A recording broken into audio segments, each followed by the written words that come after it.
الرحمن الرحيم نحمده ونصلي ونسلم على رسولنا الكريم أما بعد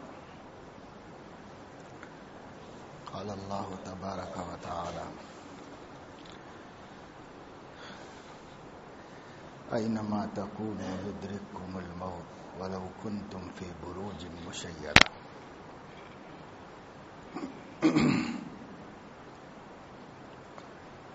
صدق اللہ العظیم۔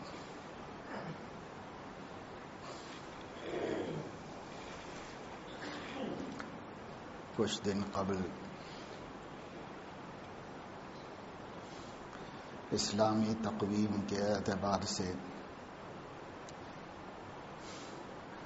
نئے سال کی ابتدا ہوئی تھی، اور ایک دن قبل عیسوی تقویم کے اعتبار سے نئے سال کی ابتدا ہوئی۔ لوگ نئے سال کے آغاز کے لیے اپنی عقلوں سے، اپنی سمجھ سے، اپنے جذبات اور اپنی خواہشات سے جو کچھ مظاہرے کرنا چاہتے تھے کر چکے۔ مسلمان بھی باوجود اسلامی تعلیمات، شریعت مصطفی کی رہنمائیوں کے بھی نور ایمان سے محروم، عقل سلیم سے محروم اور دین صحیح سے محروم لوگوں کے ساتھ شانہ بشانہ شریک رہے، اور کوئی ایسا امتیاز مسلم امہ نے انسانیت کے سامنے پیش نہیں کیا کہ ہم چونکہ ایمان کا نور رکھتے ہیں، ہم چونکہ دین صحیح اپنے پاس رکھتے ہیں، ہم چونکہ اخلاق مصطفی رکھتے ہیں، اس لیے دنیا کی ساری اقوام کے مقابلے میں ہمارا معاملہ اس سے ممتاز ہے، اس سے بلند ہے۔ بہت اچھا ہوتا اور کاش کہ ایسا ہو سکتا کہ مسلم امت دنیا کی دیگر قوموں کو بتا سکتی کہ ہماری نسبت ہمارے امام الانبیاء محبوب خدا کے ساتھ ہے، اور وہ اس کائنات میں، اس سرزمین پر بلند ترین خلق کے حامل تھے۔ ان کی سوچ، ان کی فکر، ان کے انداز، ان کی ادائیں، ان کا لمحہ لمحہ انسانیت نواز تھا۔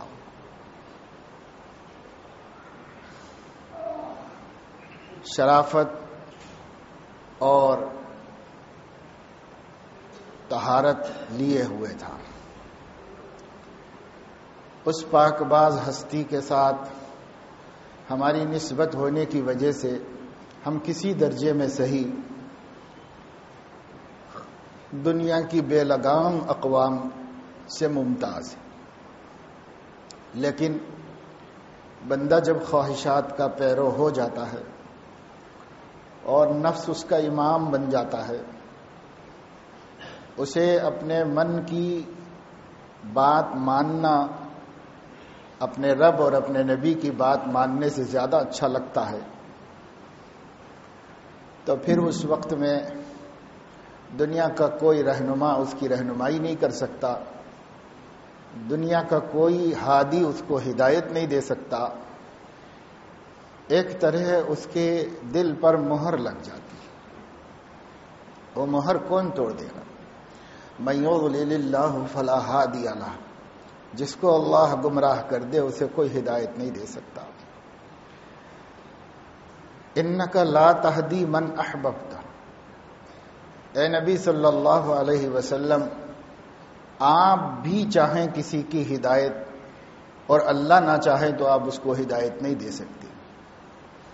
تو جب امام الانبیاء، ہادیوں کے رہنما حضرت محمد صلی اللہ علیہ وسلم بھی کسی محروم کو نواز نہیں سکتے اور کسی گمراہ کو ہدایت نہیں دے سکتے اللہ کے مرضی کے بغیر، تو جن لوگوں نے اپنے لیے اسی کو پسند کر لیا ہے اور اسی محرومی پر وہ نازا و فرحہ ہیں، اسی میں خوش ہیں، اسی میں رات بھر رقص و سرود اور کھانے پینے کی محفلیں جمائے ہوئے ہیں، اور اس محرومی کو وہ نعمت سمجھتے ہیں، تو ان کو کون کیا کہہ سکتا ہے؟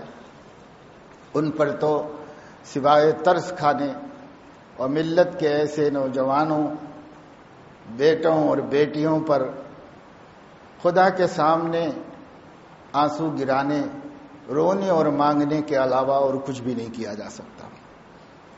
ان کو ان کے حال پر چھوڑ کر اللہ کی طرف رجوع کرنا چاہیے۔ کہنا سننا پوری دنیا میں جاری ہے، اللہ کے بندے حق کا احقاق کر رہے ہیں، نبی کا پیغام پہنچا رہے ہیں، وقت آنے سے پہلے لکھا جا رہا ہے، بولا جا رہا ہے، اخباروں میں دیا جا رہا ہے، جلسے کیے جا رہے ہیں، جمعوں میں یاد دہانی کرائی جا رہی ہے۔ دیکھو آزمائش کی ایک گھڑی آنے والی ہے، اس گھڑی میں اپنے ایمان کا سودا نہ کرنا۔ آزمائش کی ایک گھڑی آنے والی ہے، اس گھڑی میں اپنے نبی کو رسوا نہ کرنا۔ بتایا جا رہا ہے، دکھایا جا رہا ہے، یاد دہانی کرائی جا رہی ہے، لیکن جب کسی نے یہ طے ہی کر لیا ہے کہ ہم کو ان نصیحتوں کی کوئی ضرورت نہیں، ہم جدھر دنیا جا رہی ہے ادھر ہی جائیں گے، تو ان کو کون کیا کر سکتا ہے؟ تو وہ تو جو ہونا تھا وہ ہو گیا۔ اب کہنا یہ ہے کہ آدمی دنیا میں باغی بن کر رہے یا بندہ بن کر رہے، اللہ کا باغی بن کر رہے یا اللہ کا بندہ بن کر رہے، موت تو اس کو آنی ہی ہے، موت تو آنی ہی ہے اس کو، اور موت سے کوئی کسی کو بچا نہیں سکتا۔ آج تک کسی نے دعویٰ نہیں کیا کہ ہم مرنے والے کو بچا لیں گے۔ یہ جو کہتے ہیں کہ کوئی آدمی سیریس ہو، ہاسپٹل میں آیا ہو تو اسے بچا لیا گیا، کبھی اخباروں میں آپ پڑھتے ہیں، تو یہ بچا لیا گیا، موت سے تو نہیں بچایا گیا۔ اس کو اللہ رب العزت نے صحت دینی مقدر تھی، اس لیے اس کو صحت اللہ پاک نے دے دی، کوئی نہیں بچا سکتا، نہ کسی نے بچایا نہ کوئی بچا سکتا۔ اگر ایسے ہی بچانا ڈاکٹروں کے ہاتھ میں ہوتا، ٹیکنالوجی کی مدد کام آ سکتی، تو پھر جو مرتے ہیں ان کو کیوں نہیں بچایا جا سکتا؟ جو مرتے ہیں ان کو تو نہیں بچایا جاتا، جو نہیں مرنے والے ہیں انہی کو بچایا جاتا ہے، جن کی موت اللہ نے ابھی نہیں لکھی ہے انہی کو بچایا جاتا ہے، تو کسی نے کسی کو موت سے نہیں بچایا۔ ہاں، صحت کے اسباب اختیار کیے، اللہ نے صحت مقدر فرمائی تھی، صحت ہو گئی بس۔ باقی موت اگر مقدر کی ہوئی ہوتی تو چوں قضا آیت طبیب ابلا شود، ڈاکٹر سے خود غلطی ہوتی ہے اور وہ بعد میں پچھتاتا ہے، مگر سرے دست تو مار دیتا ہے اس کو، کیونکہ اس کا مرنا طے ہے اللہ کے پاس، اور اس کو وہ روک نہیں سکتا اور اسے بچا نہیں سکتا۔ تو یہ تو اللہ رب العزت کا نظام ہے۔ تو موت ایک ایسی حقیقت ہے جس کو ٹالا نہیں جا سکتا، جس کا انکار نہیں کیا جا سکتا، اور کوئی قوم ایسی نہیں ہے دنیا میں جو موت کا انکار کرتی ہو۔ ایسے تو ملیں گے آپ کو جو اللہ ہی کے وجود کا انکار کر دیتے ہیں کہ کوئی اللہ نہیں، کوئی نہیں، ایسے کہنے والے ملیں گے، لیکن موت آتی ہے اس کا انکار کرنے والا نہیں ملے گا کوئی آپ کو۔ تو اللہ کا انکار کریں گے، نبی کا انکار کریں گے، قرآن کا انکار کریں گے، آخرت کا انکار کریں گے، جنت دوزخ کا انکار کریں گے، ایسے دنیا میں ہزار ملیں گے، لیکن کوئی اس کا بھی انکار کر دے کہ یہ زندگی عارضی ہے، اس میں کوئی دائمی نہیں ہے اور کوئی رہ نہیں سکتا، بلکہ اپنی چاہت کے مطابق بھی نہیں رہ سکتا۔ چند دن ہی صحیح، لیکن جتنا میں چاہ رہا ہوں ایسا رہ لوں تو وہ ایسا بھی نہیں رہ سکتا، بلکہ موت کسی دوسرے کے قبضے میں ہے، وہ جب لا کے پھندا گلے میں ڈالے گا اس وقت میں رخصت ہو جانا ہی ہو جانا ہے، اور اس میں کوئی دو رائے نہیں ہو سکتی۔ تو کہتے ہیں کہ دنیا میں دو چیزیں ایسی ہیں کہ جس میں کسی کو اختلاف نہیں ہوا، دنیا کے کسی عقل مند کو نہیں ہوا، مجنون پاگل کا کوئی اعتبار نہیں، لیکن کسی عقل مند کو انکار نہیں ہوا ایک تو حساب ہے کہ 2 اور 2 4 ہوتے ہیں، اور 4 کو آدھے بانٹ دو تو 2 2 ہوتے ہیں. دنیا میں کوئی اس کا انکار نہیں کر سکتا. اور دوسرے موت کا دنیا میں کسی نے انکار نہیں کیا. موت تو آنی ہے، کوئی مذہب ہو، کوئی دین ہو، لا دین ہو لا مذہب ہو، لیکن کہے گا ہاں صاحب مرنا تو ہے ایک دن. تو آخر مرنا ہے تو مر کر پھر انسان کو جانا کہاں ہے؟ اگر مر کر ہم یہ سمجھتے ہیں کہ یہ جو موت کے بعد مٹی ہے، اس مٹی میں مل کر ہم مٹی ہو جاتے ہیں، یعنی فنا ہو جاتے ہیں اور اس کے بعد کوئی وجود نہیں، تو یہ ہمارا مذہب نہیں، یہ مسلمانوں کا مذہب نہیں ہے. کوئی دوسرا سمجھتا ہو تو سمجھا کرے، اس کا اپنا عقیدہ اپنا مذہب ہوگا، لیکن یہ مسلمانوں کا مذہب نہیں ہے. بلکہ اہل کتاب کا بھی یہ مذہب نہیں ہے. جو یہودی جو عیسائی دنیا میں ہیں وہ بھی آخرت کو مانتے ہیں، وہ بھی آخرت کو مانتے ہیں. یہ اور بات ہے کہ ان کو غلط فہمیاں ہو گئی ہیں یا وہ کسی دھوکے اور سازش میں مبتلا ہیں، لیکن آخرت کو تو وہ بھی مانتے ہیں. تمام آسمانی مذاہب آخرت کو مانتے ہیں. اور پھر وہ نہ مانے تو بھی ہمیں کیا لینا دینا ہے؟ ہم مسلمان ہیں، ہمارا تو ایمان ہے مرنے کے بعد اٹھائے جائیں گے. بالقدر خیرہ و شرہ من اللہ تعالی والبعث بعد الموت. 7 چیزوں پر ایمان لانا لازمی اور کمپلسری ہے. ان 7 میں سے آخری کیا ہے؟ والبعث بعد الموت. ایمان مفصل میں ہے مرنے کے بعد اٹھائے جانے پر میں ایمان لایا. یہ ایمان لایا بولنے کے بعد ہی مومن ہے وہ، اس سے پہلے اس کا ایمان نہیں. اگر 7 میں سے ایک چیز میں بھی اس کو شبہ ہے تو اس کا ایمان نہیں. اللہ تعالی کے وجود پر ایمان لانا اور رسولوں پر ایمان لانا، کتابوں پر ایمان لانا، فرشتوں پر ایمان لانا، اور جزا و سزا تقدیر اللہ تعالی کی، یعنی جس کے ساتھ کائنات میں جو کچھ بھی پیش آ رہا ہے یہ تقدیر الہی کے تابع ہے، اچھا ہو یا برا سب اللہ کی تقدیر کے ماتحت ہے. والقدر خیرہ وشرہ من اللہ تعالی. اور قیامت کے دن پر ایمان لانا. اور یہ 7ویں بات والبعث بعد الموت، مرنے کے بعد اٹھائے جانے پر ایمان لانا. تو قیامت کا دن ایک مقرر ہے. اللہ تعالیٰ نے فرمایا ان الساعۃ آتیۃ لا ریب فیہا. یقیناً قیامت آنے والی ہے، اس میں ذرہ برابر شک نہیں ہے، اس میں شک کی کوئی گنجائش نہیں ہے. کسی کو ہوتا ہے شک تو اس کے دماغ کی خرابی سے ہوتا ہے، لیکن اللہ فرما رہا ہے کہ اس میں شک ہے ہی نہیں، شک ہی نہیں ہے اس کے اندر. جیسے قرآن مجید کے بارے میں فرمایا ذالک الکتاب لا ریب فیہ. یہ ایک کتاب ہے جو اللہ نے اتاری ہے، اس میں کوئی شک نہیں کہ یہ اللہ کی کتاب ہے. تو یہ نہیں فرمایا کہ اس میں کسی کو شک نہیں ہوگا، ہوتا ہوگا دماغ خرابوں کو شک اس کے اندر، لیکن اللہ فرما رہا ہے کہ اس میں شک نہیں ہے. کسی کو ہوتا ہے تو اس کی عقل کی کمزوری ہے، اس کو ہو گیا شک، لیکن اس میں شک ہے نہیں. ایسے ہی قیامت کے بارے میں فرمایا وَأَنَّ السَّاعَةَ آتِيَةٌ لَا رَيْبَ فِيهَا. قیامت آنے والی ہے، اس میں کسی کو شک ہوتا ہے تو اس کے عقل کی خرابی ہے، باقی اس میں شک ہے ہی نہیں. یہ ہونے ہی والا ہے اور یقیناً ہونے والا ہے. تو ہم تو ایمان لائے ہیں بھائی، تو سوچنا ہمیں ہے. جو ایمان نہیں لائے آخرت پر، اللہ کے سامنے کھڑے ہونے پر، زندگی کا حساب دینے پر، جو ایمان نہیں لائے تو ان کو چھوڑ دیجئے، وہ جیسے چاہیں جیے، کیونکہ ان کا اپنا عقیدہ الگ ہے، وہ اپنے عقیدے پر جیسے چاہیں جیے.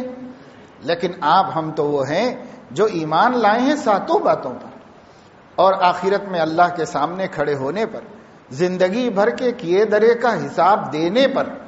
تو جو اللہ کے سامنے حساب دینے پر ایمان رکھتا ہے وہ کیسے اس سے غافل ہو جائے کہ اللہ کو حساب دینا آسان کام نہیں.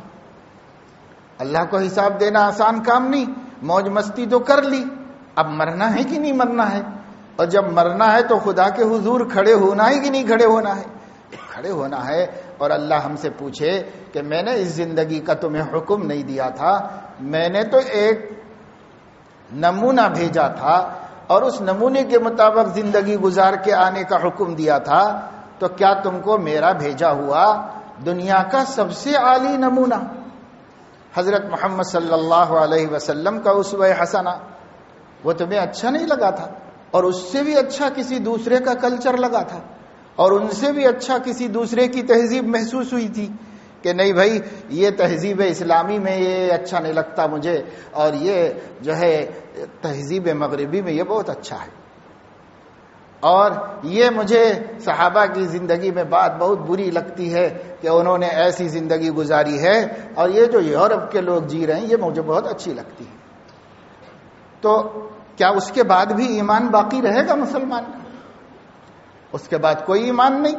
ان سے یہی کہا جائے گا کہ ہاں بھائی جو اچھے لگتے ہیں انہی میں اپنا نام لکھا لو، اور جو ان کا حشر ہوگا قیامت کے دن وہ تمہارا بھی حشر ہو جائے گا۔ اور اگر تم کو اپنا نبی اچھا لگتا ہے، اور اگر تم اپنے نبی کی ذرا سی بھی کسی نے توہین کر دی تو مارنے دھاڑنے کاٹنے کے لیے تیار ہو جاتے ہو، تو اگر تمہارا نبی اتنا سچا ہے اتنا اچھا ہے تو تمہیں خود کیوں نہیں پسند ہے؟ تمہیں اپنے لیے کیوں نہیں پسند ہے؟ تم یہ کیوں چاہتے ہو کہ اہرے غیرے تو ان کا احترام کریں مگر ہم کوئی احترام نہیں کریں گے ان کا، اہرے غیرے تو ان کی عزت کریں، جو ایمان بھی نہیں لائے ان کے اوپر وہ تو کریں عزت، لیکن ہمیں کوئی ضرورت نہیں ہے کہ ہم ان کی عزت کریں، ہم ان کا احترام کریں۔ اور عزت بھائی کیا اسی کا نام ہے کہ ہم کہہ دیں ہمارے نبی سب سے اچھے اور سب سے سچے؟ بس یہی عزت ہے کیا؟ اگر کوئی اپنے باپ کو ہاں میں ان کو ابا مانتا ہوں لیکن کوئی بات نہیں مانتا، تو کیا اتنی پر وہ راضی ہو جائے گا کہ میرا بیٹا سعادت مند ہے اور میرا بیٹا فرما بردار ہے؟ بغاوت کر رہا ہے، تکلیف پہنچا رہا ہے، دشمنوں سے مل گیا ہے، ان کے ساتھ ہو گیا ہے، اور پھر کہہ رہا ہے نہیں ہمارے ابا ہیں وہ قابل عزت ہیں، ہمارے ابا ہیں۔ تو کیا کوئی ابا اتنے کو مان لے گا کہ میرا بچہ بہت سعادت مند ہے، میری تعریف کرتا رہتا ہے؟ کوئی باپ اس کے لیے تیار نہیں۔ باپ کہے گا کہ تو چاہے یہ نہ بول بیٹا، لیکن اپنی زندگی سے بتا دے کہ تو میرا سعادت مند بیٹا ہے، اپنے عمل سے بتا دے، اپنے باتوں سے بتا دے، اپنی اداؤں سے بتا دے، چاہے زبان سے ایک دفعہ بھی نہ بول دو۔ نبی بھی یہی کہیں گے کہ تم چاہے ہمارے گن گاتے نہ پھرو، اللہ نے ہمارا گن پوری دنیا میں گایا ہے، اور اللہ پاک نے ہمارا نام اونچا کر دیا ہے، وَرَفَعْنَا لَكَ ذِكْرَكَ اللہ نے فرما دیا ہے۔ اور فرمایا ہی نہیں بلکہ آج تو دنیا ٹیکنالوجی اور سائنس کے ذریعے سے بڑے بڑے انکشافات لے کر آتی ہے، لوگ سیٹلائٹ کی مدد سے اس حقیقت کو جاننے میں کامیاب ہو گئے کہ پوری کائنات کے 24 گھنٹوں میں، پوری دنیا میں 24 گھنٹوں میں کوئی لمحہ ایسا نہیں ہوتا جس لمحے میں کسی نہ کسی جگہ اذان نہ ہو رہی ہو۔ کہیں نہ کہیں اذان ہو رہی ہے، کہیں نہ کہیں نماز پڑھی جا رہی ہے، کہیں نہ کہیں اللہ تعالیٰ کے گن گائے جا رہے ہیں، نبی کا گن گایا جا رہا ہے۔ جب اشہد اللہ الہ الا اللہ کہے گا مؤذن تو اشہد ان محمد رسول اللہ بھی کہے گا۔ اللہ نے اپنے ساتھ ان کے تذکرے کو بلند کر لیا۔ تم ان کے گن گاؤ تو تمہاری سعادت ہے، نہ گاؤ تو تمہاری شقاوت ہے، لیکن نبی کہیں گے تم چاہے ہمارے گن نہ گاؤ مگر ہمارا کہنا تو مانو، ہمارے دین پہ چلو۔ کتنی قربانیوں کے بعد ہم نے یہ دین تم کو دیا ہے، اللہ کی امانت کس طرح ہم نے تم کو پہنچائی ہے، کچھ ہمارا بھی خیال آتا ہے تم کو؟ یہ تمہارا اپنا من ہے کہ جو من چاہے، چاہے وہ حیوانیت ہو، چاہے وہ بے شرمی ہو، چاہے وہ بے حیائی ہو، چاہے وہ انسانیت سے گری ہوئی حرکت ہو، اگر من چاہتا ہے تو وہ محبوب ہے۔ لیکن آقا تم کو اعلیٰ سے اعلیٰ زندگی کا طریقہ دیتے ہیں تو وہ محبوب نہیں، وہ پسندیدہ نہیں۔ جو یورپ میں ہوگا وہ کرنا تمہاری شان ہے، اور جو مدنی آقا نے کیا وہ کرنا تمہاری شان نہیں ہے، اس میں تو تم کو اپنی ذلت محسوس ہو رہی ہے۔ نعوذ باللہ، نعوذ باللہ۔ یہ ہمارا مزاج بن گیا ہے، بنایا گیا ہے ہمارا یہ مزاج۔ ہم عادی ہو گئے ہیں ہر چیز کو یہود و نصارہ کے سر پہ ڈال کے اپنے کو بے قصور کر لینے۔ صاحب یہ یہودیوں کی سازش ہے، یہ یہودیوں کی سازش ہے۔ ارے تم اپنے نبی کا دامن چھوڑے ہو، یہ کس کی سازش ہے؟ یہ کس نے تمہیں زبردستی کیا تھا، مجبور کیا تھا؟ آج کیا کوئی ہندوستان کے مسلمان کو نبی کی سنت پر چلنے سے ہاتھ روکنے والا کوئی ہے؟ کوئی پکڑنے والا ہے؟ کوئی دامن کھینچنے والا ہے؟ ہوگا تو اس کے گھر کا ہی ہوگا کوئی، لیکن کوئی غیر نہیں ہے اس کو روکنے والا کہ تم دین پہ مت چلو، تم اپنے نبی کے طریقے پہ مت چلو۔ مسلمان ہی ہوں گے روکنے والے اس کو، لیکن غیر مسلم ابھی نہیں روک رہا ہے ہم کو۔ وہ سب جو ہم دشمنیاں سن رہے ہیں یہ تو سیاسی کشمکش ہیں، یہ سازشیں ہیں، لیکن ہم تو رہتے ہیں نا انسانوں کے بیچ میں، اور ہم چلتے پھرتے گھومتے ہیں، برس کے 12 مہینے مختلف اقوام کے درمیان میں سے ہوتے ہیں، جاتے ہیں، اٹھتے ہیں، بیٹھتے ہیں، چلنا پھرنا ہر جگہ پر ہے، اسٹیشنوں پر ہے، ایئرپورٹس پر ہے، جہاں زیادہ تر فیشنیبل لوگ ہوتے ہیں، زیادہ تر عجیب و غریب خاندانوں کے عورتیں مرد ہوتے ہیں، لیکن وہاں ہم مصلی بچھا کے نماز پڑھتے ہیں۔ آج تک یاد نہیں کہ کسی نے کہا ہو کہ یہاں کیوں نماز پڑھ رہے ہو آپ، کسی نے نہیں کہا۔ نہ ایئرپورٹ اتھارٹی والے کبھی مداخلت کرتے ہیں، نہ وہاں بیٹھنے والے ہندو بڑے سے بڑا برہمن پجاری بھی بیٹھا ہوگا تو تھوڑی مدد تو کر دے گا، مگر اعتراض نہیں کرے گا اس کو۔ ٹرینوں میں نماز پڑھتے ہیں، ریلوے اسٹیشنوں پر جماعت کر لیتے ہیں، کوئی اعتراض کرنے والا۔ نبی کے طریقے پر چلنے سے آج ہم کو کون دوسرا روک رہا ہے؟ کوئی دوسرا ہم کو نہیں روک رہا ہے۔ ہاں، یہ اعتراض اسی وقت میں نماز پڑھنے کے بعد سننے کو ملا مسلمانوں سے، بعض جگہ پر بعض مسلمان ملے، دوسری سیٹ پر بیٹھے ہوئے تھے، کہنے لگے کہ یہ آپ لوگ جہاں چاہے جہاں بھی کھڑے ہوتے ہیں، جہاں چاہے نماز پڑھ لیتے ہیں، کیا طریقہ ہے؟ یہ تو نہیں ہونا چاہیے۔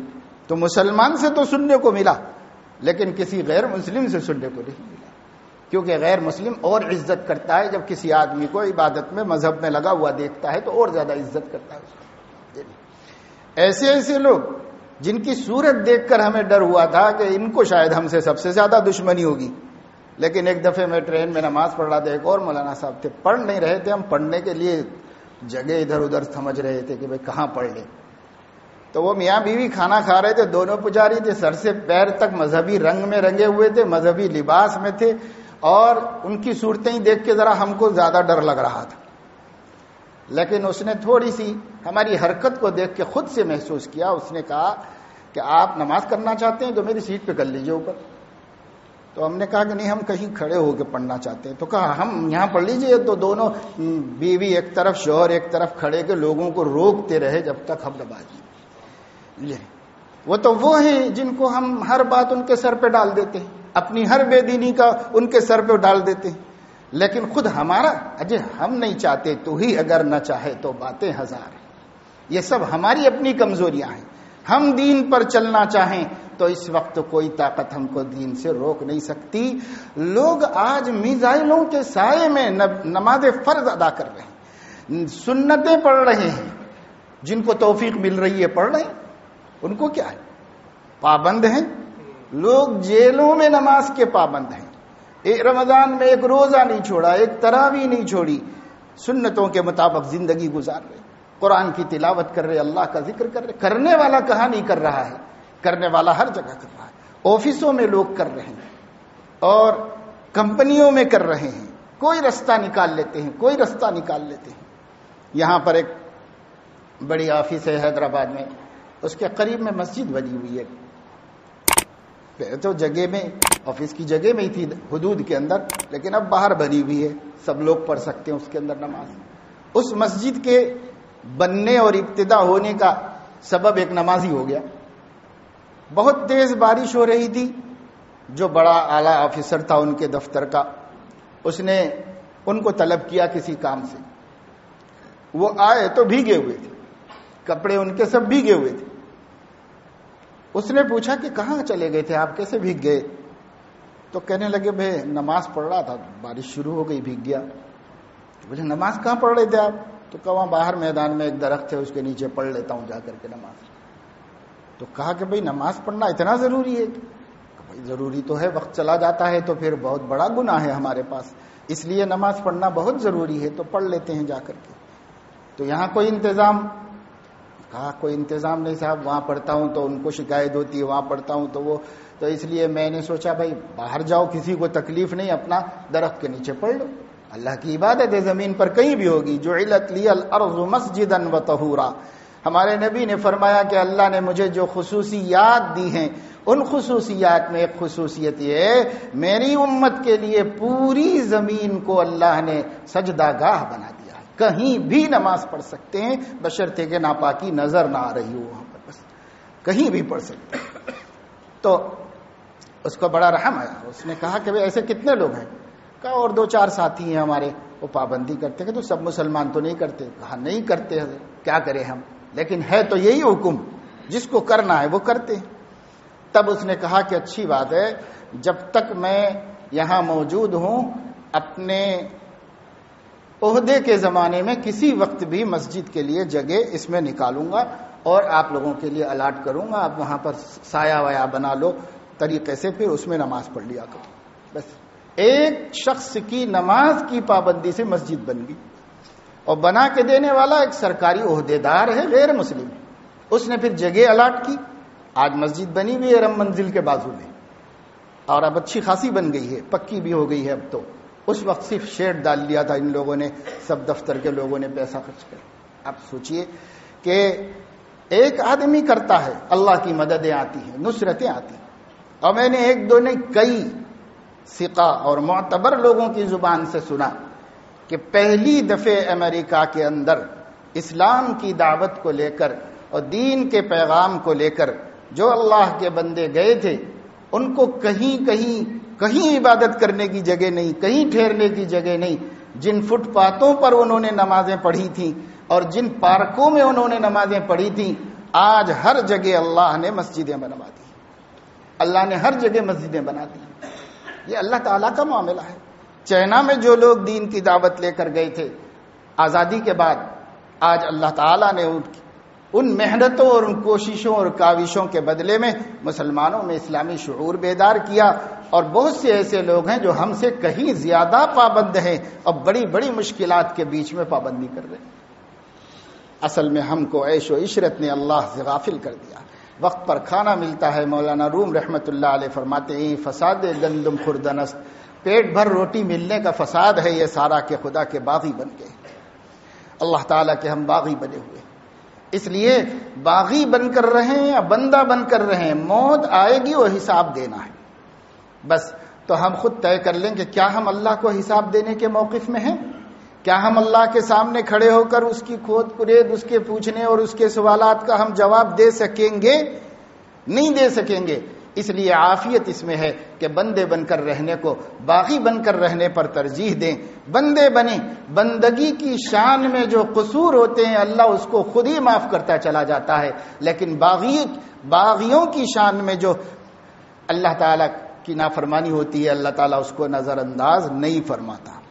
اس لیے بندے بن کر رہیں, اللہ کا کہنا مانیں, حتی المقدور نبی کے طریقے پر چلیں, ہر برائی سے بچیں, غیروں کے طور طریقوں میں اپنے کو شریک نہ کریں.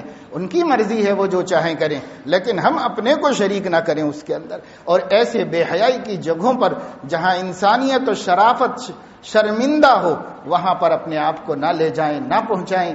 اپنی بہو بیٹیوں کو وہاں تک پہنچنے نہ دیں.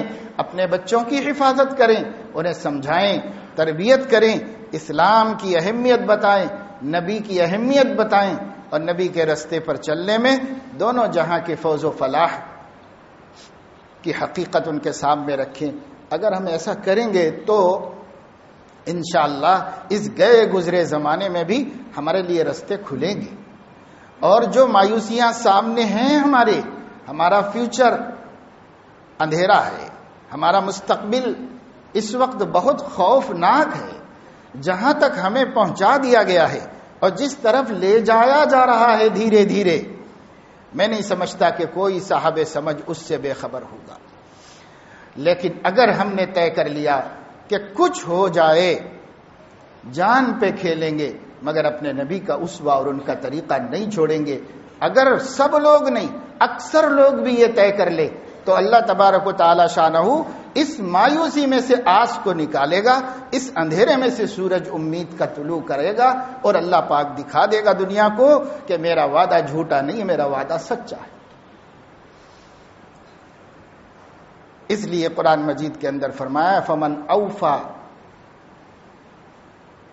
من اللہ فاستبشروا ببیعکم الذی بایعتم بہ, کہ تم میں سے جو کوئی اللہ تعالیٰ سے کیے ہوئے وعدے کو وفا کر دے گا تو پھر خوشخبری سن لو کہ ہم نے جو وعدہ کیا ہے وہ پورا کریں.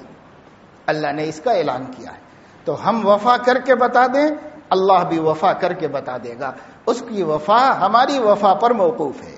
کہ ہم وعدہ پورا کر دیں کہ آپ ہمارے رب ہیں اور یہ ہمارا محبوب ساری دنیا کے محبوبوں سے بڑا محبوب ہے، مانیں گے تو آپ ہی کی مانیں گے اور چلیں گے تو اپنے محبوب ہی کے رستے پہ چلیں گے۔ اگر ہم نے یہ طے کر لیا تو باقی سب الڑ بازیوں کی کوئی ضرورت نہیں ہے۔ نصرت انتظار کر رہی ہے، سیدھے اترے گی، ہمارے گھر گھر میں گھس جائے گی اللہ کی مدد آ کر کے۔ اللہ تعالیٰ توفیق عمل نصیب فرمائے۔ وآخر دعوانا